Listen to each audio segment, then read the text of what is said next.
धन्यवाद हमसे बातचीत करने के लिए।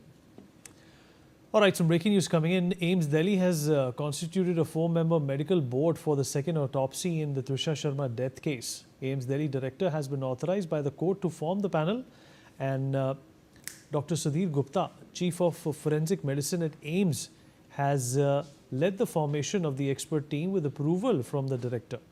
The postmortem has been requested by Madhya Pradesh government officials. The medical team is scheduled to fly to Bhopal this evening at 6 p.m. on a state-chartered aircraft with advanced forensic equipment for the examination.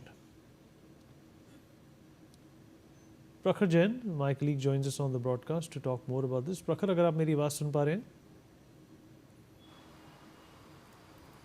प्रखर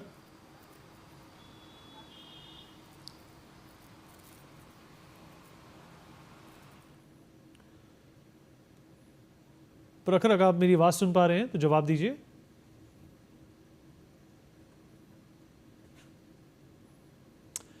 All right, there seems to be an issue with Prakhar's audio. We'll try and patch him in momentarily. But the medical team has left for Bhopal at 6 p.m. The court said that the body cannot be taken to Delhi. It will be prudent if the AIIMS team from Delhi can go to Bhopal and examine the body for a second time. Remember, folks, the initial call by the police after the first postmortem report was that it was a suicide. But of course, that was contested by the family, and of course, it was also contested on the basis of the kind of hurried verdict that was given on what actually must have happened to Trisha.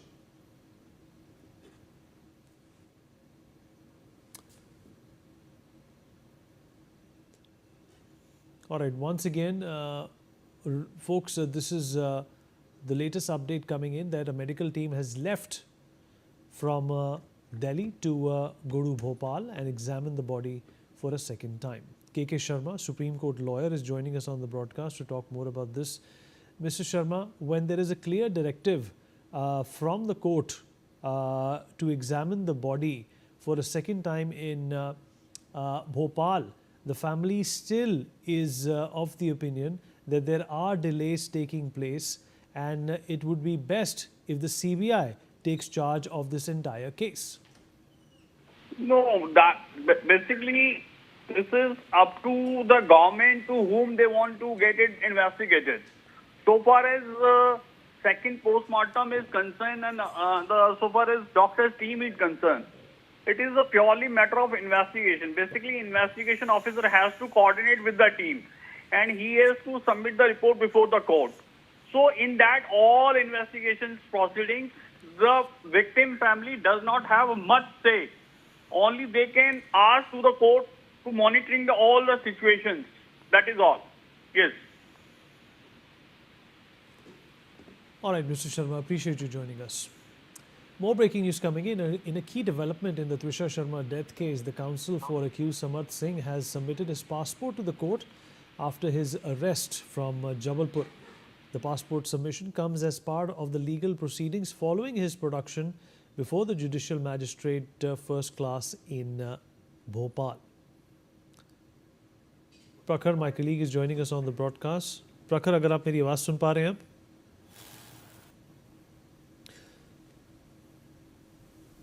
प्रखर, अगर आप मेरी आवाज़ सुन पा रहे हैं? प्रखर, समर्थ सिंह का पासपोर्ट अथॉरिटीज़ के हवाले कर दिया गया है।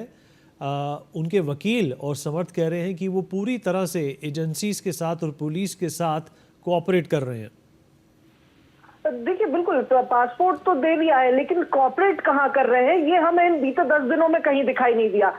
अगर ये कॉर्पोरेट करना है कि 10 दिन एब्सकॉन्डिंग रहो, फिर 11वें दिन आके आप अचानक से एक ड्रामेटिकली वो भी भोपाली जबलपुर जाके सरेंडर करने की बात कहूँ, फिर वहां पर भी ये आरोप लगे कि उनको जो उनकी मदर है, जो रिटायर्ड जज हैं, उनके कॉन्टेक्ट के थ्रू वहां पर भी कुछ सपोर्ट सिस्टम मिला। और उसके बाद जब वहां पुलिस पहुंची, डिस्ट्रिक्ट कोर्ट के जज ने कहा कि आप सरेंडर यहाँ नहीं कर सकते, भोपाल में जहाँ केस है आप वहां जाइए। उसके बाद अरेस्ट अरेस्ट हो पाता है, तो ये कॉपरेट करना कहाँ से ही, ये थोड़ा सा डिबेटेबल हो सकता है। दूसरी तरफ अगर बात की जाए, पुलिस इसको बहुत बड़ी सफलता बता रही है कि हमने समर्थ सिंह को अरेस्ट कर लिया है, उसको प्रोड्यूस कर दिया है कोर्ट में। लेकिन कब, सवाल ये बहुत बड़ा है। और जब भोपाल कमिश्नर से भी ये सवाल पूछा गया कि ये अरेस्ट कब हुआ और कैसे हुआ, क्योंकि एसआईटी लगभग एक हफ्ते से इस पूरे मामले में जांच कर रही थी, 6 टीमें पूरे में दौड़ाई जा रही थी, लेकिन 6 टीमों को इतने दिन में समर्थ सिंह कहां है इसकी भनक तक नहीं लगी। और अचानक से एक दिन समर्थ सिंह जबलपुर पहुंचता है और वहां पर ड्रामेटिकली एसआईटी की एक जो टीम है वो उसी टाइम पे वहां पहुंच जाती है और उसे डिस्ट्रिक्ट कोर्ट के बाद हाई कोर्ट में पेश होने से पहले पकड़ लिया जाता है। तो बहुत ड्रामेटिक चेन ऑफ इवेंट है समर्थ सिंह को लेकर जो अरेस्ट हुआ है, और कॉपरेशन की जो बात की जा रही है, बहुत ड्रामेटिक चेन ऑफ इवेंट्स है। देखिए कई सारी ड्रामेटिक चेन ऑफ इवेंट्स यहाँ पर रहे। देखिए एक ड्रामेटिक चेन ऑफ इवेंट तो 12 मई को भी देखने मिला। 9:30 बजे ट्विशा ने एक टिकट बुक कराया, 3 बजे वो तैयार होने पार्लर गई, फिर 3 घंटे तैयार हुई और घर आने के बाद कुछ देर बाद उसने सुसाइड कर लिया, जबकि वो पार्लर में 1 अगस्त में मेहंदी लगवाने का अपॉइंटमेंट लेके आई थी। तो बहुत ड्रामेटिक कॉपरेशन जो है वो इस पूरे मामले में अब तक देखने को मिला है। खैर एसआईटी के हवाले इस समय जो है वो समर्थ सिंह है, 7 दिन की रिमांड पर है। दूसरी तरफ फैमिली की डिमांड भी पूरी हुई है सेकंड ऑटोप्सी की। जो हमारे पास इस समय खबर है, दिल्ली से जो एम्स दिल्ली फॉरेंसिक एक्सपर्ट की 4 सदस्यीय टीम है वो रवाना हो चुकी है वहां से। कुछ ही देर में भोपाल वो स्पेशल फ्लाइट से पहुंचने वाली है। करीब 1 घंटे 1.5 घंटे का समय लगता है दिल्ली से भोपाल फ्लाइट में ट्रेवल करने में। तो आई गेस कुछ देर में जो है वो टीम यहां पर पहुंच जाएगी। और ये जो जानकारी अब तक निकलकर सामने आई है, कल यानी कि संडे को सेकंड ऑटोप्सी जो है वो कराई जा सकती है एम्स भोपाल के अंदर। जो 4 सदस्यीय टीम है, हालांकि अब तक ये भी नहीं पता कि उन 4 सदस्यों में यानी 4 मेंबर्स में से मेंबर कौन कौन है, ये भी नहीं अब तक सार्वजनिक किया गया है, तो उसकी भी जानकारी नहीं है। हालांकि ये कहा जा रहा है कि कल सेकंड ऑटोप्सी हो जाएगी। वहीं दूसरी तरफ शव को अंतिम संस्कार का इंतजार है, ये भी बहुत बड़ा कंसर्न है।